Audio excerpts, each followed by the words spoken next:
Kumusta po kayo? Sabi nga, financial education is not an option. It's a necessity. So, ano nga ba yung ginagawa natin dito sa IMG o International Marketing Group? We are committed to educating and empowering 30 million families by 2030.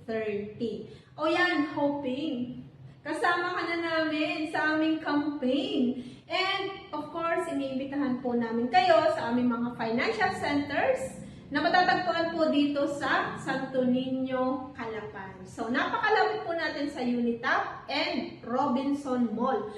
And of course, meron din po tayo sa Bayan ng Socorro. Ito po ay matatagpuan sa Cabrera Street, Zone 4. Yan, katabi po yan ng Pamilya Sagrada Optical. So yan, magkita-kita po tayo and ingat po tayo. God bless! Maraming salamat sa panonood. Like, comment, and share. And hoping makasama ka namin dito sa IMG Community.